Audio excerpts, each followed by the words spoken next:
Chapter 2. Origins about 60 kilometers to Ilorin.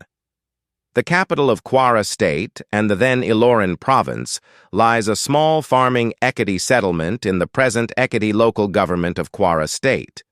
The name of this town is called Odo Owa, and almost adjoining, it is another town called Lofa, both of which share the same cultural and linguistic affinities. Most people in these villages were into agriculture from the earliest times. Around the turn of the 19th century and the beginning of the early 20th century, when the story in this narrative occurred, most of these people, more than 80%, at least were farmers. Among these farming folks of the town, a couple stood out from the rest. Among the common run of the men of this small town was an elderly man from Ikatun quarters, whose integrity, honesty, and humility were beyond denials, and whose religiosity and God-fearing characteristics placed him in a class by himself. He was the patron of the only church in the town, the St. Peter's Anglican Church at Ilofa, and he would be the instrument of the establishment of the church in Odo Owa, his hometown, and 16 other villages and towns, which incidentally include the author's hometown. In the area, namely, Omuaran, Otun, Oke Opin, Obo, Oke Onigbin, Isanlu Isin, Aran Orin, Ikan, Aye, Ikan, Osi, Isapa, Oko, Oroago, Edidi, Oro, and Ora. The name of this godly man is Pa David Lawani Rotimi, and the name of his wife is Madam Martha Talabi Rotimi. Both of them were wedded in the Christian way in the Anglican Church. These were the parents of Joseph Babalola, the object of our investigation. Mysterious birth and childhood. According to parental testimony, the birth of Babalola was preceded by unusual and unexplainable incidents, the same trail that would heavily characterize his entire life. Few months to his birth, Madam Martha Rotimi contracted a smallpox epidemic ravaging the countryside. She was then relocated to the farm for treatment. The name of this forest is Igbo Niun, Pleasant Forest. While in this farm, one day something happened which would have been difficult to believe, but for the fact that it was given by the woman herself. It was in the dry season, and someone set fire on the bush, leading to a big conflagration, which began to consume the bush surrounding the hut where the woman was staying. Luckily, her husband David Rotimi was also present when this was happening. There was no way of escape, and the end seemed imminent. This made the husband to lament, "We are in trouble. We did not die of smallpox epidemic in the town, but we will now perish through this strange fire." Meanwhile, animals of different shape and kind began moving towards them ostensibly to escape the fire, but they stopped just before reaching them. All the animals stopped within 50 feet radius of where we were, and we were looking at them from a distance. While they waited for the end, something dramatic happened. Without any external effort or push, the fire started going down and ultimately quenched. It then made a rainbow-like patch round about them. As soon as the fire totally quenched, the beasts began to go one after the other, without harming any of them. 3 months later, on 25th of April 1904, she gave birth to her firstborn, a son. His birth was, according to the mother, accompanied by a portentous elemental vibrations, as they heard the sound of mighty thunder from above, which reverberated from the east to the west and shaking of the firmament. 7 days later, he was named Joseph Ayo Babalola, a name that would go with him and distinguish him from every member of the family as the only child who would not bear the Rotimi family name. At the naming ceremony which followed, there was, it is said, an abundant provision of bushmeat to hunters who marveled at the way it was easy to catch the games.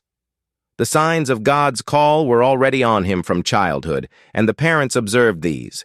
He was unusual. His younger sister remembers, in an interview, he would say certain things that were clearly above the wisdom and imagination of anyone of his age. Even when playing with other children, he would sometimes behave unusually, and his parents observed all these things and kept them in their hearts. When little Ayo was 3 years, something strange again happened which the father spoke about. He was found one day looking intently at the sky with concentration and loving admiration. Concerned and surprised, the mother asked him what he was looking at so intently. "Can't you see what I'm seeing?" "I can't see anything. I'm looking at the King of Glory." Also, at the age of 7 years, he was offered a piece of meat that had been sacrificed to idol by the grandmother, an item which she had brought from an idolatrous ceremony. But Babalola rejected it with a resounding rebuke to the old woman. "Mama ye jebo ye ye." Grandma, stop eating sacrifices. That resulted in the old woman becoming a Christian before her death. All these were the first evidences of an apostle in the making, a carrier of God's supernatural power. He was a different breed. Even when with other children, he was distinct. As another family member remembers, he was not an ordinary child. He was unusual, godly, and meek. Educational and vocational training. On January 18, 1918, the very year of the terrible influenza epidemic, Babalola left Odo-Owa for Lagos with his uncle Mr. Moses Rotimi, a catechist of the Anglican Church, then working at Oto near Badagry. He was already 14 years old, and yet without any education whatsoever. This was the main reason for his leaving home. For reasons that are situated in history, virtually all the education program and schools were under the mission and voluntary agency until the first decade of the 20th century. Since the school was part of the mission's tool for evangelization, the mission schools were widespread, while the government schools were few and concentrated in the urban centers and far in between when they started.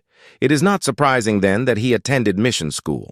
He first began his education in Awori land, where his brother was stationed for a period before.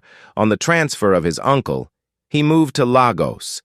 He was again enrolled at Methodist school Ago Ajayi at Ebute Metta in 1921, where he would complete 2 sessions before withdrawing again in 1924.